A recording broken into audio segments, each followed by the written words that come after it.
Fala galera intensiva, meu nome é Ivens, sejam bem-vindos a mais um Sunday Paper. Hoje o nosso Sunday Paper de número 203 e no Sunday Paper de hoje a gente vai falar do ajuste de PIP em crianças com PARDS, né? A Síndrome do Desconforto Respiratório Agudo Pediátrica. Mas antes, já deixa aquele joinha, já deixa aquele like, não esquece de clicar na setinha aqui embaixo e compartilhar esse vídeo com a sua galera lá nos seus grupos. Não esquece de comentar. E aí, como que é a prática de vocês? Como vocês têm feito o ajuste da PIP?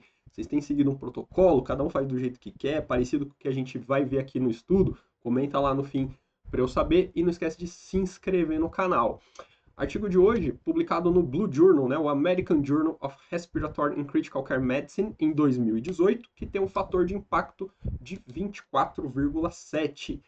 Então, o nosso contexto, né, obviamente é o contexto aqui do ajuste da PIP. A PIP, que é um parâmetro essencial, um daqueles parâmetros iniciais da ventilação mecânica, né, dos parâmetros básicos, e ele vai ser fundamental para prevenir principalmente o teletrauma, né, aquele fechamento e abertura cíclico dos alvéolos, que é um dos principais mecanismos que levam à lesão pulmonar induzida pela ventilação mecânica ou não, né? A gente pode ter esse mecanismo no paciente em respiração espontânea. E o que acontece é que muitas vezes é difícil a PIP estar ajustada no valor correto e muitas vezes utiliza-se valores abaixo do recomendado. Isso principalmente em crianças, onde as pessoas ainda tendem a segurar a mão na PIP quando é uma criança, né? Então tem essa coisa ainda de não usar valores altos, entre aspas, né, em crianças. Mas o que é esse recomendado, então, né? Então, o recomendado é o que a gente chama lá de PIP Table, que é um dos métodos para a gente ajustar a PIP no nosso paciente.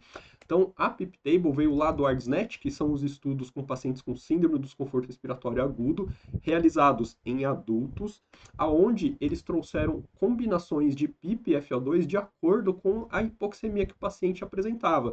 Então, conforme o paciente ia piorando a oxigenação, eles não aumentavam só a FO2, existia um aumento em conjunto e gradual da PIP e da FO2. Então não podia ter, por exemplo, uma FO2 de 100 com uma PIP de 6.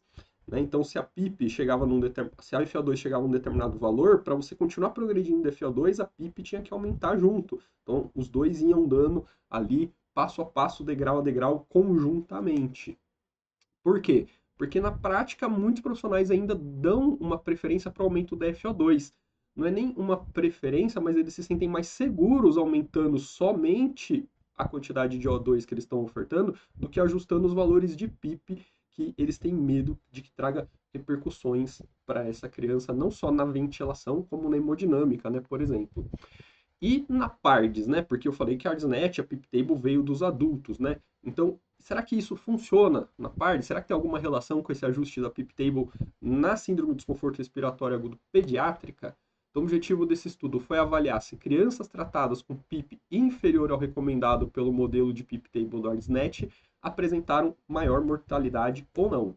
Então, foi um estudo multicêntrico, retrospectivo, realizado com crianças com PARDS, uma idade média de 46 meses. Os centros que participaram do estudo, né, eles não tinham um protocolo formal do ajuste da PIP e da FO2, então cada um ia lá meio que ajustava da forma que queria, e depois eles compararam, né, se o que essas pessoas ajustaram estava de acordo ou não com a PIP Table. Então eles viram a diferença entre a PIP utilizada pela pessoa que ajustava lá naquele centro e a PIP recomendada pela tabela do ARDSNET nas primeiras 24 horas e como isso interferia então na mortalidade. Eles incluíram 1.134 pacientes, 26,6% foram tratados com PIP abaixo do recomendado pela tabela, 31% tratados de acordo com o recomendado pela tabela e 34,7% tratados com PIP acima do recomendado. Então, mais ou menos ali, né, um terço em cada opção, basicamente, que a gente tem, né, que é abaixo do recomendado, de acordo com o recomendado, ou acima do recomendado.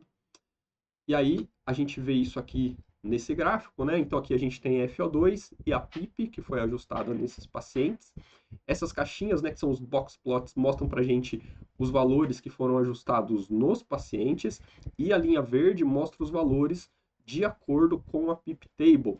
Então aqui, por exemplo, ó, se o paciente está com uma FO2 de 0,3, ele tinha que estar com uma PIP de 5. Se você fosse subir essa PIP acima de 40, né, chegar em 45%, por exemplo, a PIP já tinha que ir para 8 e assim sucessivamente, né? Você vê que vai acompanhando o valor de PIP e de FO2. O que a gente vê aqui nesse gráfico, né? Logo de cara, que primeiro, ó, repara que as caixinhas estão mais ou menos tudo na mesma altura, entre 10 e 8 de PIP. Então, independente do grau de hipoxemia, as pessoas tinham uma tendência a manter os níveis de PIP inalterado. Então, elas não usavam a PIP para ajudar na ventilação e na oxigenação desses pacientes. Quando a gente compara o que a gente está vendo nas caixinhas com a linha da PIP Table, a linha verde, o que a gente repara? Que no início, até uma FO2 de mais ou menos aqui 50%, a PIP ajustada para os pacientes estava acima daquela recomendada pela PIP Table, e quando ele partia aqui acima de 50% de FO2, a PIP ajustada já ficava abaixo da recomendada pela PIP Table. Ou seja, quanto pior a oxigenação do paciente, quanto maior a hipoxemia, as pessoas tendiam a usar mais EFO2 e menos a PIP para tentar corrigir isso.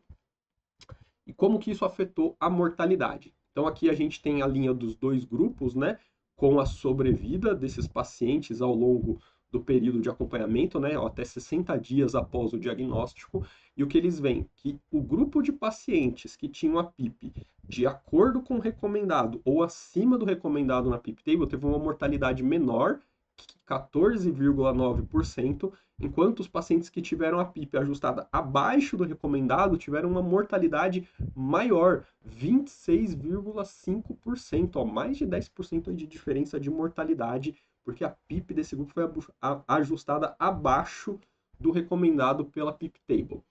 E aí eles trazem algumas coisas na discussão do artigo, né?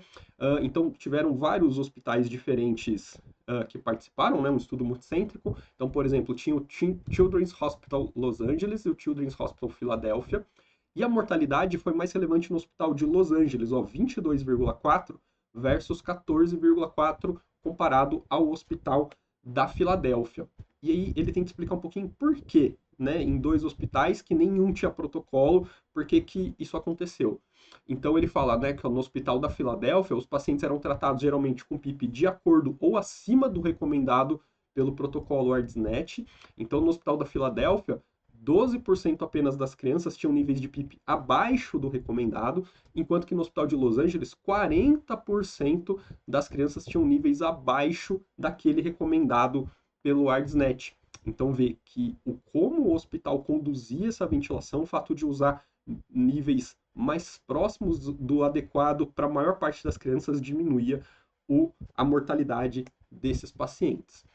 E aí é sempre importante a gente lembrar, né, que quando a gente fala de ventilação protetora, de proteger o nosso pulmão, a gente está falando de volume corrente, então manter volumes correntes abaixo de 6 ml por quilo, a gente está falando de driving pressure, manter driving pressure abaixo de 15, e a gente tenta fazer isso mesmo nas crianças, mesmo não tendo evidência suficiente para isso, porque se nos adultos a gente não tem um nível de evidência legal para falar de driving pressure, por exemplo, imagina nas crianças, né? A gente não tem nem para volume corrente, nem para driving pressure, mas a gente tenta trazer essas evidências dos adultos, e isso mostra que a gente tem que se preocupar com a oxigenação no sentido de como a gente faz para atingir esses níveis ideais de oxigenação. Não adianta eu manter uma saturação adequada só usando FO2. Eu também tenho que manter uma saturação adequada utilizando a PIP, porque a PIP ela não vai ajudar só a melhorar a oxigenação. Como a gente viu lá no primeiro slide, lá no nosso contexto, a PIP ela também ajuda a evitar, por exemplo, o atelectrauma. O atelectrauma vai gerar inflamação, isso perpetua a inflamação do paciente e acaba impactando na mortalidade. Então, conclusão. Os pacientes tratados com níveis de PIP inferiores aos recomendados pela tabela ARDSNET para uma dada FO2 apresentaram maior mortalidade, então ajustar a PIP abaixo dos valores recomendados pela PIP Table gera maior mortalidade. Isso foi consistente quando se estraticava pela relação PO2 e FO2, ou seja, não importa se era uma SARA leve, moderada ou grave, se a PIP estava abaixo do recomendado pela tabela, a mortalidade aumentava. E isso se mantinha mesmo após o controle de variáveis de confusão diretamente na análise multivariada. O que isso quer dizer? Que o ajuste da PIP de acordo com a PIP Table é um fator independentemente associado à mortalidade. Ajustar PIP abaixo do indicado pela PIP Table está independentemente associado ao aumento da mortalidade. Beleza? E aí, como que vocês têm feito o ajuste da PIP de vocês? Comenta aí embaixo que eu quero saber. Não esquece de deixar um joinha antes de partir para o nosso próximo vídeo, que eu sei que você vai ver outro aqui do canal. Não esquece também de compartilhar, clicar na setinha aqui embaixo, mandar lá nos grupos para você abrir essa discussão com a galera. Se inscreve no canal, comenta aí e eu vejo vocês no próximo vídeo. Até lá!